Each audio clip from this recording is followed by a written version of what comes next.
Salut tout le monde! Alors dans cette vidéo, je vais vous partager 4 étapes à suivre quand ton cheval est irrespectueux et te marche sur les pieds. Donc les jeunes chevaux, même 2 ans passés, sont souvent de vrais bulldozers. Et on les appelle bulldozers en fait quand ils nous marchent sur les pieds, quand ils respectent pas notre espace personnel, quoi. Quand ils viennent vraiment au contact avec nous. Et de base en fait, un cheval ne sait pas qu'il ne doit pas nous marcher sur les pieds, il nous bouscule, ou il nous tire parce qu'il a envie d'aller voir les copains et il fait pas attention à nous si on suit ou pas, c'est il a envie de voir les copains, hop, il y va quoi. Donc le cheval il sait pas ce qu'il peut faire ou ne pas faire avec nous et il nous parle juste en langage cheval. Donc nous on réfléchit avec notre logique d'humain, mais les chevaux n'ont pas le décodeur et ils parlent le langage cheval. Donc comme on n'a pas le décodeur l'un de l'autre, bah on se comprend pas et ça donne des comportements dits bulldozer quand ils respectent pas notre espace, qui nous fonce dessus ou qui nous tire à péta au schnock.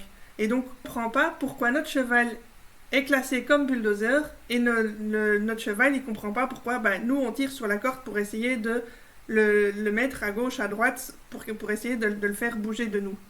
Et évidemment, ces chevaux-là, souvent, ils ne tiennent pas en place et avancent beaucoup sur l'humain, donc ils viennent vraiment en contact avec nous.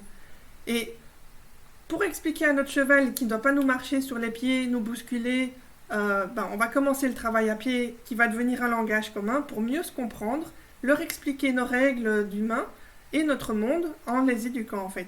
Donc on va leur expliquer que nous on a un espace et que ce serait sympa de le respecter et qu'ils peuvent rester en dehors de cet espace mais que dans notre espace ils peuvent pas venir. Ok, comme ça on sera plus en sécurité, notre cheval aussi, et ce sera beaucoup plus harmonieux comme relation. Donc souvent, on ne sait pas comment faire pour dire à notre cheval de ne pas nous marcher dessus ou nous tirer ou nous bousculer. Et s'il tire, on tire, et plus nous on tire, lui il tire, et comme il est plus fort que nous, il risque de nous arracher la longe. Si on n'a pas de gants, ça va nous brûler les mains, on aura des cloches, ça va peut-être nous, si on a la corde autour des mains, il risque de nous casser un doigt ou carrément le poignet. Donc on sera vraiment entraîné par notre cheval parce qu'on sera coincé avec la corde et s'il part au trot, là c'est encore c'est les accidents assurés quoi. Donc les accidents justement arrivent beaucoup trop souvent par manque de compréhension avec un langage commun, parce qu'une fois qu'on a le langage commun, notre cheval il sait ce qu'on attend de lui et nous on pourra lui expliquer ce qu'on attend de lui justement et il y aura vraiment une communication qui va se faire beaucoup plus facilement entre nous deux.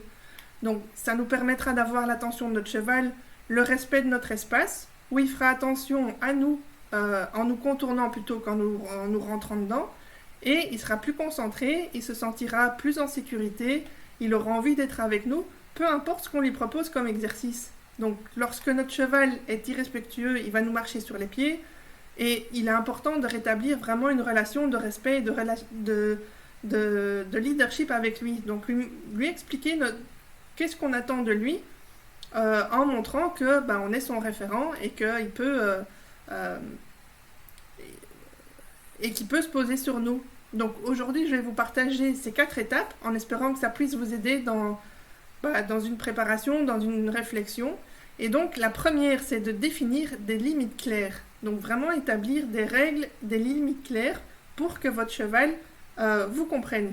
Donc assurez-vous qu'il comprend et qu'il accepte ce qu'il peut faire ou ne pas faire avec vous et qu'il comprenne ce que c'est le respect de votre espace personnel, qu'il sache jusqu'où il peut arriver et puis près de vous et puis après à un certain moment il doit s'arrêter.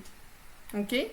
La deuxième étape, c'est de le travailler sur la communication. Donc, améliorer la communication avec votre cheval en utilisant des signaux clairs, cohérents et vraiment utiliser des commandes, par exemple des commandes vocales, des gestes, des signaux de corps, d'énergie, de ressenti pour lui expliquer ce que vous attendez de lui et vraiment essayer de se faire comprendre de notre cheval avec toutes ces techniques-là.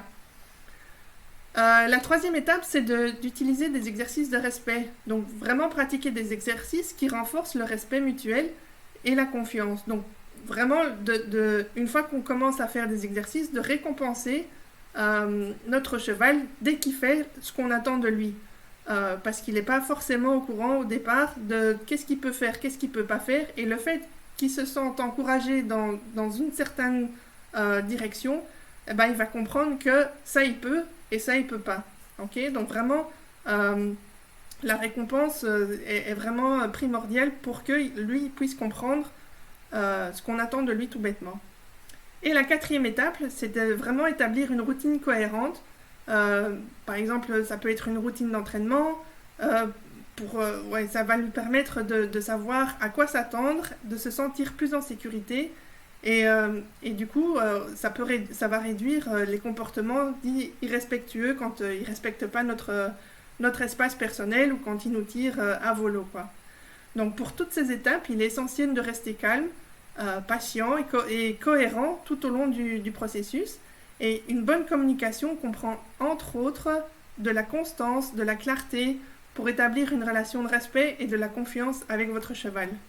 Donc évidemment, si vous voulez en savoir un peu plus, vous pouvez venir sur mon site internet et me suivre sur les réseaux où je partage encore plus de clés qui vous donneront de l'autonomie, sur une meilleure communication avec votre cheval, une meilleure compréhension pour avoir une meilleure relation à deux et avoir un cheval partenaire et éviter tout ce que je vous ai raconté comme situation.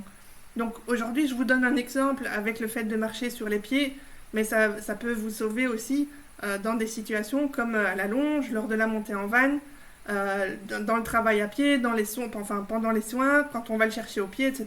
Donc c'est vraiment c'est vraiment une base à mettre en place pour se faciliter la vie, avoir plus de sécurité par la suite. Alors voilà, j'espère que ça vous donne peut-être une autre perspective. Je suis toujours très intéressée pour peut-être me dire quelle étape est-ce que vous devez être plus insistant ou laquelle il faudrait remettre un peu plus de clarté. Vous pouvez me marquer dans les commentaires et ça me fait toujours plaisir de papoter avec vous. Donc je vous dis à très bientôt. Salut!